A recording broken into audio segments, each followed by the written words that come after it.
Le 19 mars 2016, une vidéo ayant pour titre Qu'est-ce que Minecraft est sortie. Un an après, je décide de renouveler l'expérience avec un Qu'est-ce que spécial Apple. Tout d'abord, je sais pas pourquoi je monte ma feuille, donc vous voulez voir ma feuille, voici ma feuille.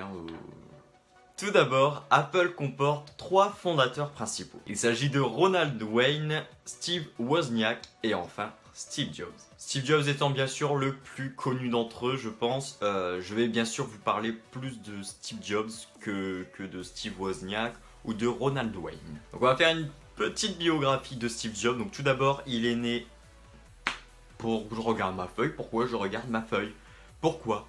Donc on va faire une petite biographie de Steve Jobs. Tout d'abord, Steve Jobs est né en 1955 dans la célèbre ville de San Francisco, ce qui se situe en Californie, aux États-Unis donc. Le 1er avril 1976, Steve Jobs et ses coéquipiers décident de créer la société qu'ils ont nommée Apple. Au début des années 1980, les membres de la société décident de créer ce qui s'appelle un micro-ordinateur. Ce micro-ordinateur s'appelait Apple Lisa. Les lettres LISA venaient de Local Integrated Software Architecture. Mais en fait, Jobs a juste trouvé ça parce que en fait, sa fille s'appelle Lisa et c'est pour ça qu'il a donné ce nom-là à ce micro-ordinateur et il a essayé de trouver une combine pour que ça passe pas en mode voilà, c'est le nom de ma fille. Du coup, voilà, et sa fille s'appelait Lisa Brennan Jobs, donc la fille de Steve Jobs.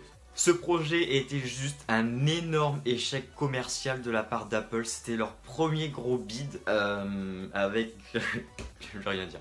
De par son prix totalement élevé. J'ai pas les prix sous les yeux, je l'ai pas là. Après cet échec commercial, Apple décide en 1984 de passer sur un autre projet qu'il décide de nommer le Macintosh. Suite à des soucis hiérarchiques, Steve Jobs décide de quitter Apple en septembre 1985. Et c'est donc 12 ans après, en 1997, quand Apple est au bord de la faillite, qu'il décide de racheter Next. Et Next, qu'est-ce que c'était? C'était la société de Steve Jobs qu'il avait créée une fois qu'il s'était barré d'Apple. A partir de ça, Steve Jobs décide de donner le système d'exploitation qu'il y avait sur ses produits Next. Ce système d'exploitation s'appelait Nextape et c'était l'un des plus gros systèmes d'exploitation des années 1900. C'était même l'un des seuls quoi. Comme ce n'était pas vraiment ce que cherchait la société, Apple décide de détourner ce programme et décide de l'appeler macOS X. En 1998, le lancement de l'iMac est un franc succès. Ça l'est tellement que 4 ans après, Apple décide... Je ne sais plus ma phrase. Ça l'est tellement que 4 ans après, Apple décide de créer l'iPod, iTunes et également les chaînes de magasins qu'ils appelleront Apple Store. Enfin, en 2007, vous le savez tous, naît le Saint Graal d'Apple, l'iPhone. Et c'est que très récemment, il y a 7 ans, donc là c'est un niveau au-dessus, vous voyez, c'est plus une addition, c'est une soustraction. Donc il y a 7 ans, en 2010, Apple sort son tout premier iPad.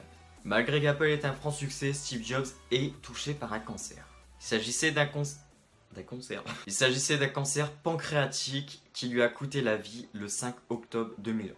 Le 24 août 2011, le successeur de Steve Jobs est révélé au grand public. Il s'agit donc de Tim Cook qui prend la relève de la société qui était en fait un ancien employé d'Apple. Et voilà, cette vidéo est terminée, j'espère qu'elle vous aura plu. En tout cas pour moi ça a été un réel plaisir de faire des recherches là-dessus, j'ai appris énormément de choses. Je vous conseille énormément, c'est l'un des seuls livres que j'ai lu, le livre de Steve Jobs, la biographie de Steve Jobs, c'est un truc de malade. J'ai appris énormément de choses en la lisant, j'ai appris énormément beaucoup de choses en faisant ce sort de mini exposé, enfin je m'amuse à faire ce truc là. Sur ce, j'espère que cette vidéo vous aura plu, c'était Diez, peace.